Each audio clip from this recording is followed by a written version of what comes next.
Jangan lupa like, komen, dan subscribe channel YouTube TVRI Bengkulu dan nyalakan lonceng notifikasinya.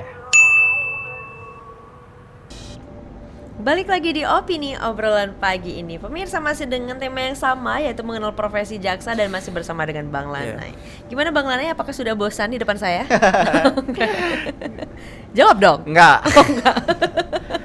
Ini agak garang ya. Kan belum selesai. Belum selesai. Jadi kalau udah selesai maksudnya apa ya?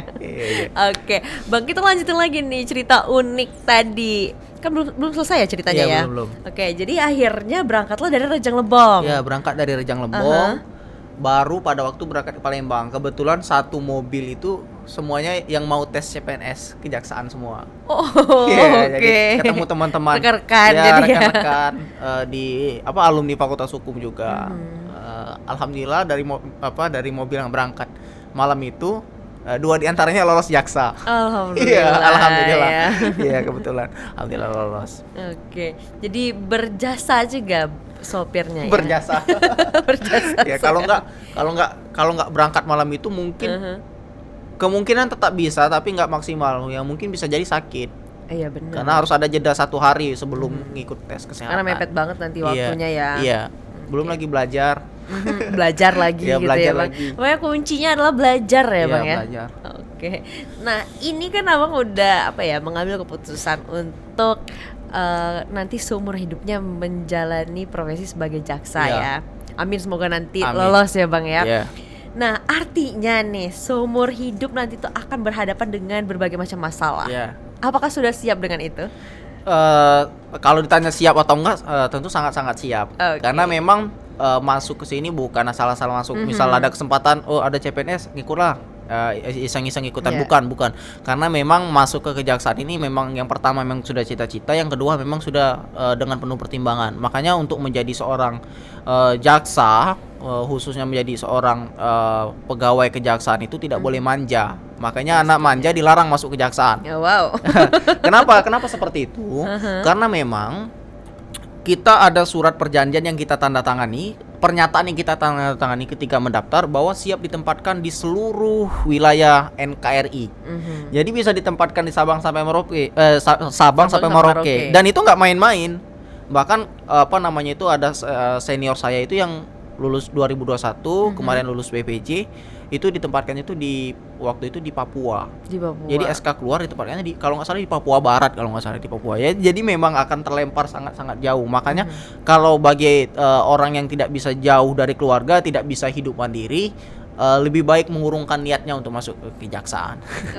Oke. Karena memang harus siap ya Bang ya. Iya, memang benar-benar. Dimanapun ya Bang ya. Jadi memang kalau siap atau enggak ke depannya dengan kehidupan penuh dengan konflik. Kan konflik kan ada beracara terus kan. Namanya hukum kan, kalau nggak ada permasalahan hukum juga nggak ada kejaksaan, nggak ada pengadilan, nggak ada kepolisian. Jadi mungkin seumur hidup akan berhadapan dengan konflik dalam artian penyelesaian permasalahan. Jadi kalau jenuh tuh enggak, karena memang dari awal udah terbayangkan kerjanya akan seperti apa. Mungkin akan ada sedikit perbedaan, tapi ketika kita memang sudah mencintai suatu profesi, ketika kita sudah mencintai sesuatu, maka tidak akan ada kejenuhan. Jadi mau seberapa lama pun, jadi tetap nyaman aja.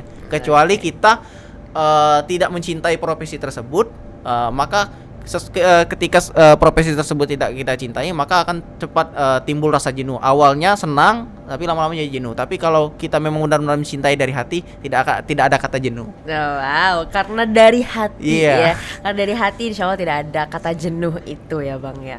Tapi selama belajar nih, kan belajar terus gitu ya. Persiapan mulai dari berbagai macam, ngapal undang-undang lagi, pasal-pasal lagi gitu. Itu pernah nggak jenuh kalau dalam proses belajarnya? Dalam proses belajarnya jenuh pasti ada, karena Pasti memang ya. Manusiawi nggak sih? ya itu manusiawi pasti. Apalagi kalau misalnya baca materi yang sebenarnya kita nggak suka. Jadi di hukum itu aku sendiri konsentrasinya pidana, tapi dituntut harus bisa semua.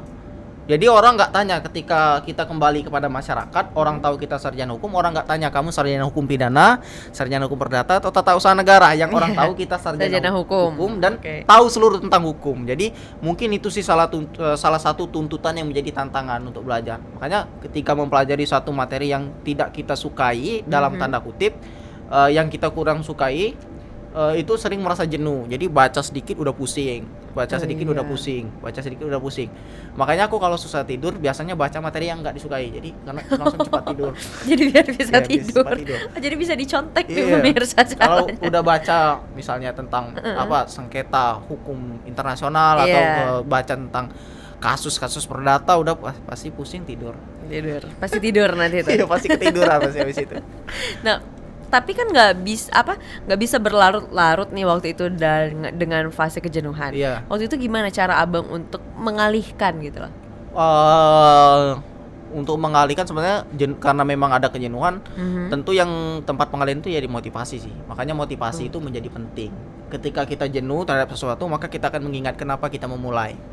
Oh, iya benar. Kenapa kita Oke. memulai semuanya, berapa banyak yang sudah kita lewati. Sebenarnya sempat jenuh karena memang jenuh, kemudian kesal, capek.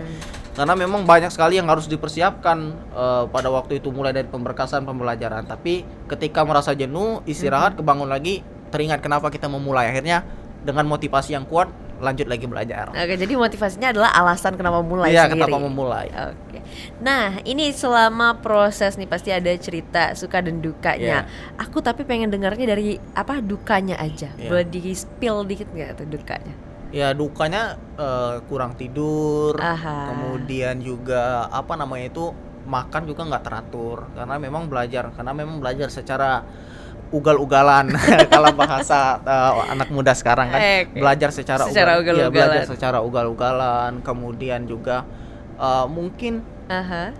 di beberapa tempat kemudian ada informasi yang tidak sampai ke kita, misalnya kan ada beberapa informasi soal tes yang kemudian nggak sampai, itu juga jadi duka karena memang kita harus benar-benar cari sendiri. Keterbatasan itulah sebenarnya yang membuat kita berjuang lebih dibandingkan orang-orang yang punya kemudian akses yang lebih. Oke, jadi itu termasuk dukanya. Kalau sukanya alhamdulillahnya lolos. Itu salah satu Sukanya sukanya lolos ya. itu ya, mungkin sukanya itu satu-satunya. Itu satu-satunya one and only berarti. The one and only. Baiklah, aku sebenarnya masih banyak yang mau dibahas tapi waktu kita tidak cukup Iya, ini. Tapi semoga nanti prosesnya lancar ke depannya dan berhasil menjadi seorang jaksa yang amanah Amin. tentunya. Ya, amin. Amin. Oke, terima kasih banyak Bang karena Iya, sudah hadir siap. bersama kami Sama-sama, hari Mbak. ini. Untuk pemirsa, terima kasih banyak karena sudah menyaksikan Opini pada pagi hari ini. Jangan lupa terus saksikan Opini pukul 8 pagi hanya di TVRI Bengkulu. Saya Uter Novadidi mewakili kerabat kerja yang bertugas pamit undur diri. Sekian dan terima kasih. Wassalamualaikum warahmatullahi wabarakatuh dan sampai jumpa.